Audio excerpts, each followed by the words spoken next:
Railway station पर laser show देखने उमड़े श्रद्धालु। पश्चिम बंगाल से सटे झारखंड में दुर्गा पूजा का उत्साह चरम पर है। रांची के हर कोने में पंडाल बनाए गए हैं। बच्चे, बुजुर्ग और महिलाएं अपने परिवार के साथ मां का दर्शन करने के लिए पंडालों पर निरंतर पधार रहे हैं।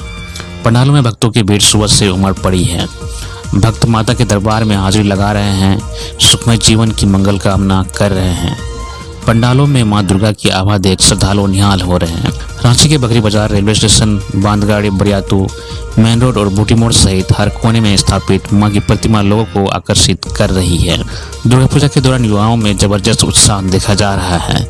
रांची के ज़्यादातर युवा अपने मित्र मंडली के साथ टोलियों में पंडालों में दर्शन करने के लिए पहुंच रहे हैं।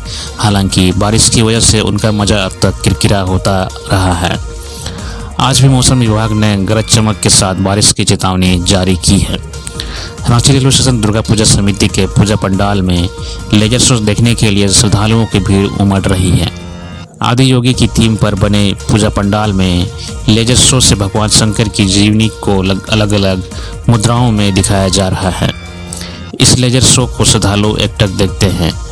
अष्टमी की रात यहां का लेजर शो देखने के लिए श्रद्धालुओं का हुजूम उमड़ पड़ा।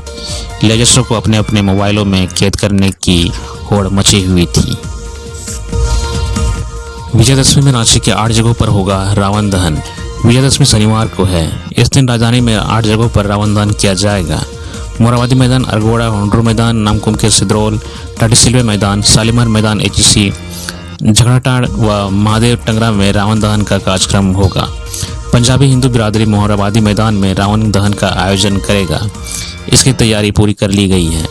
अध्यक्ष सुधीर उगल ने कहा कि बारिश को देखते हुए रावण सहित अन्य पुतले को शुक्रवार को मोराबादी मैदान ले जाया जाएगा। तीनों पुतलों को वहां खड़ा कर सजावट की जाएगी। उन्होंने कहा कि इस बार रावण के पुतले की ऊंचाई 70 फीट, कुंभकर्ण के 65 व मेघनाथ के पुतले की ऊंचाई 60 फीट होगी। वहीं रावण के 10 सिर भी लगाए जाएंगे। यहाँ शाम 4 बजे से कार्यक्रम शुरू हो जाएगा।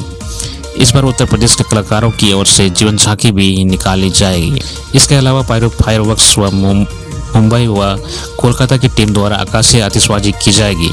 उन्होंने कहा कि मुख्य अतिथि के रूप में मुख्यमंत्री हेमंत सोरेन, रक्षा राज्य मंत्री संजय सेठ, विधायक सीपी सिंह सहित अन्य गणमान्य उपस्थित रहेंगे। आयोजन को सफल बनाने में राजेश मेहरा, कुणाल आजमानी सहित अन्य लोग आएंगे। औरंगाबाद सड़क हादसे में वरिष्ठ भाजपा नेता की मौत। मातम में बदला दुर्गा नवमी का जश्न। औरंगाबाद में नेशनल हाईवे 19 पर मदनपुर थाना क्षेत्र के सड़ेल मोड़ के पास तेज रफ्तार बाइक सवार पर्यटक ने प्रयासवर से वरिष्ठ भाजपा नेता को कुचल दिया, जिससे उनकी मौके पर ही दर्दनाक मौत हो गई। मृतक की पहचान सड़ेल गांव निवासी धीरेन्द्र सिंह के रूप में हुई है। प्राप्त जानकारी के अनुसार धीरेन्द्र सिंह अपने घर से बाइक से खेत जोतने व बीज बोने के लिए बधार में गए थे। बीज बोने के बाद वे बाइक से घर लौट रहे थे। जैसे ही वे सड़ेल मोड़ के पास पहुंचे, मदनपुर से औरंगाबाद जा रहे तेज रफ्तार अनियंत्रित बाइक सवार पर्यटक ने उन्हें रौंद दिया, जिससे उनकी मौके पर ही मौत हो गई। हालांकि इस घटना में बाइक सवार पर्यटक भी घायल हो गया है। घटना के बाद स्थानीय लोगों की भीड़ घटनास्थल पर जुट गई। स्थानीय लोगों ने धीरेन्द्र सिंह को जीवित अवस्था में उठाकर इलाज के लिए सदर अस्पताल पहुंचाया, जहां डॉक्टर ने उनकी नब्ज जांचने के बाद उन्हें मृत घोषित कर दिया। ग्रामीणों ने बताया कि मृतक धीरेन्द्र सिंह पूर्व MLC अनुज कुमार सिंह के साड़ू थे। उन्हें एक पुत्र व 3 पुत्रियां हैं। घटना के बाद मदनपुर थाने के पुलिस ने शव को कब्जे में लेकर पोस्टमार्टम की प्रक्रिया पूरी कर शव को परिजनों को सौंप दिया गया। घटना की सूचना मिलते ही भाजपा के पूर्व सांसद सुशील कुमार सिंह सदर अस्पताल पहुंचे और रोते बिलखते परिजनों को ढांढस बंधाया। पूर्व सांसद ने कहा कि मृतक धीरेन्द्र सिंह भाजपा के वरिष्ठ नेता के साथ साथ पूर्व जिला महामंत्री भी थे। उन्होंने धीरेन्द्र सिंह के निधन पर गहरी संवेदना व्यक्त की। उन्होंने कहा कि धीरेन्द्र सिंह भाजपा के समर्पित कार्यकर्ता थे। पार्टी को मजबूत बनाने में उनका अहम योगदान था। धीरेन्द्र सिंह के निधन से व्यक्तिगत क्षति के साथ साथ भारतीय जनता पार्टी औरंगाबाद को भी क्षति हुई है, जिसकी भरपाई नहीं की जा सकती। ITI का बोर्ड लगाकर बना रहे थे नकली शराब। छापेमारी से शराब कारोबारियों में हड़कंप। झारखंड विधानसभा चुनाव की घोषणा से पहले ही पूरे राज्य में नशीले पदार्थों के खिलाफ अभियान तेज हो गया है। सरायकेला खरसावां जिले के गम्हरिया थाना क्षेत्र में तकनीकी शिक्षण संस्थान की आड़ में शराब की फैक्ट्री चल रही थी। गुप्त सूचना के आधार पर पुलिस ने छापेमारी की तो इसका भंडाफोड़ हुआ। आदित्यपुर अंचल के उत्पाद अवर निरीक्षक ने यह जानकारी दी है।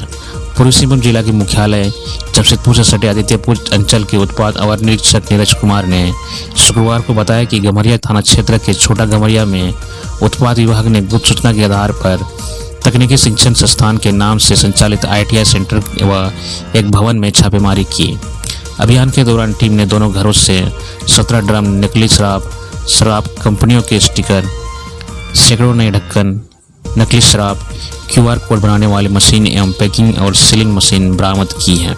जिन भवनों में छापेमारी की गई उनमें से एक घर के बाहर मीरा सदन एवं दूसरे घर के बाहर भारत सरकार द्वारा मान्यता प्राप्त RAV एजुकेशनल ट्रस्ट के अधीन झारखंड ITI का बोर्ड लगा था। आदित्यपुर अंचल के उत्पाद अवर निरीक्षक नीरज कुमार ने बताया कि झारखंड में विधानसभा चुनाव को लेकर लगातार छापेमारी अभियान चलाया जा रहा है। यह अभियान आगे भी जारी रहेगा। विभाग की उक्त कार्रवाई से शराब माफियाओं में हड़कंप मच गया है। जेएमएम विधायक विकास मुंडा ने अपनी ही सरकार पर उठाया सवाल तो बीजेपी प्रवक्ता अजय शाह ने किया तंज। जेएमएम के तमाड़ विधायक विकास मुंडा ने अपनी ही सरकार पर अधिकारियों की मनमानी को लेकर सवाल उठा दिया। इस पर बीजेपी प्रवक्ता अजय शाह ने तंज किया है। हालांकि इसका जवाब देते हुए बाद में तमाड़ विधायक ने कहा कि बीजेपी घटिया राजनीति करना बंद करें। दरअसल तमाड़ विधायक ने 9 अक्टूबर को एक ट्वीट पोस्ट में मुख्यमंत्री हेमंत सोरेन को संबोधित करते हुए कहा कि तमाम प्रयासों के बावजूद सचिव ग्रामीण काज के पास हमारे बेहद ही महत्वपूर्ण तमाड़ केनाल रोड की सड़क लंबित है, जिसमें सारी प्रक्रिया हमने पूर्ण करवा ली है। इस प्रकार अधिकारियों की उदासीनता अस्वीकार्य है, इसे संज्ञान में लिया जाए। इस पोस्ट के जवाब में बीजेपी प्रवक्ता अजय शाह ने ट्वीट करते हुए कहा, अब ये क्या देखने को मिल रहा है। झारखंड में सत्ता में जो विधायक हैं वो खुद ही अपने मंत्री और अधिकारियों पर काम न करने का आरोप लगा रहे हैं। आम जनता का क्या होगा। पलामू में ट्रक ने 3 लोगों को रौंदा। छतरपुर थाना क्षेत्र के रुदवा में नेशनल हाईवे 98 पर तेज रफ्तार ट्रक ने एक ही परिवार के 3 लोगों को रौंद दिया। इस घटना के दादी और पोता की मौत हो गई। पुलिस ने कार्रवाई करते हुए ट्रक को जब्त कर लिया है और हरिहरगंज थाने में रखा है। घटना गुरुवार की देर रात की है। पुलिस के अनुसार रुदवा के रहने वाले सुनील सिंह अपने मां इतवारिया कुमार, बेटा गौतम कुमार के साथ नेशनल हाईवे 98 पर जा रहे थे। इसी क्रम में तेज रफ्तार ट्रक ने तीनों को अपनी चपेट में ले लिया। इस घटना में 5 वर्षीय गौतम कुमार की मौके पर ही मौत हो गई, जबकि सुनील सिंह और इतवारिया गंभीर रूप से जख्मी हो गए। घटना की जानकारी मिलने के बाद छतरपुर थाना की पुलिस मौके पर पहुंची एवं गंभीर रूप से जख्मी सुनील सिंह और इतवारिया कुमार को इलाज के लिए रिम्स रेफर किया गया था, लेकिन रास्ते में इतवारिया कुमार की मौत हो गई, जबकि सुनील सिंह को गंभीर हालत में इलाज के लिए भर्ती करवाया गया है। छतरपुर के थाना प्रभारी सुशांत कुमार ने बताया कि सड़क हादसे के बाद इलाज के लिए जख्मी को मेदिनी राय मेडिकल कॉलेज एंड अस्पताल भेजा गया है। जिस ट्रक से यह हादसा हुआ उसे जब्त कर लिया गया है और हरिहरगंज थाना में रखा गया है। इधर घटना की जानकारी मिलने के बाद बड़ी संख्या में परिजन अस्पताल पहुंचे। शुक्रवार को मेदिनी राय मेडिकल कॉलेज एंड अस्पताल में दोनों मृतकों का शव को पोस्टमार्टम की प्रक्रिया शुरू की गई है। गुप्त सूचना पर मुराबादी में पकड़ा गया साइको किलर। 48 मामलों में पुलिस को थी तलाश। दुर्गा पूजा को लेकर रांची पुलिस अलर्ट है। पुलिस हर जगह पैनी नजर रखे हैं। लालपुर पुलिस को बीते बुधवार को बड़ी सफलता मिली है। एसएसपी चंदन कुमार सिन्हा को मिली गुप्त सूचना पर लालपुर पुलिस ने मुराबादी से दुर्दांत साइको किलर राजीव रंजन सिंह को पकड़ा है। गिरफ्तार अपराधी किसी बड़ी घटना को अंजाम देने के फिराक में था। पुलिस ने उसके पास से हथियार और गोली जब्त किया है। इसकी पुष्टि एसएसपी ने प्रेस वार्ता में की है। उन्होंने कहा कि गिरफ्तार राजीव रंजन सिंह 16 की उम्र से अपराध की दुनिया में कदम रखा था। अब तक दर्जनों से ज्यादा बार जेल जा चुका है। कई मामलों में फरार भी चल रहा है। इसके खिलाफ रांची जिला के कुल 48 अलग अलग थाने में दर्ज हैं। छापेमारी टीम के नेतृत्व लालपुर थाना प्रभारी रूपेश सिंह कर रहे थे। इसमें लालपुर थाना के कई पदाधिकारी और पुलिसकर्मी शामिल थे। वेतन की मांग पर 24 अक्टूबर से हड़ताल पर जाएंगे एम्बुलेंस कर्मचारी। अगर यही स्थिति रही तो आने वाले दिनों में झारखंड के गरीब रोगियों को एम्बुलेंस से अस्पताल पहुंचाना मुश्किल हो जाएगा। 108 एम्बुलेंस कर्मियों ने हड़ताल पर जाने की चेतावनी दे दी है। ये लोग अपने बकाया वेतन के भुगतान की मांग कर रहे हैं। एम्बुलेंस का संचालन करने वाली एजेंसी के कर्मियों को त्योहार के सीजन में भी वेतन नहीं मिला है। एजेंसी पर वेतन का भुगतान करने के लिए दबाव बनाने के तहत कर्मियों ने हड़ताल पर जाने का मन बना लिया है।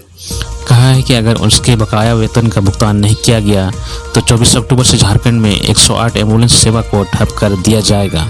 इस संबंध में शुक्रवार को 108 एम्बुलेंस का संचालन कर रही एजेंसी EMRI ग्रीन के कर्मियों ने धनबाद के civil surgeon doctor Chandrabhanu Pratapan को ज्ञापन सौंपा।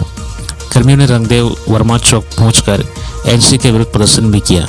कर्मी ने बताया कि 3 माह से एजेंसी ने उनके वेतन का भुगतान नहीं किया है। एम्बुलेंस की सेवा से जुड़े कर्मचारियों ने बताया कि दुर्गा पूजा जैसे त्योहारों में भी कर्मियों का वेतन भुगतान नहीं किया गया।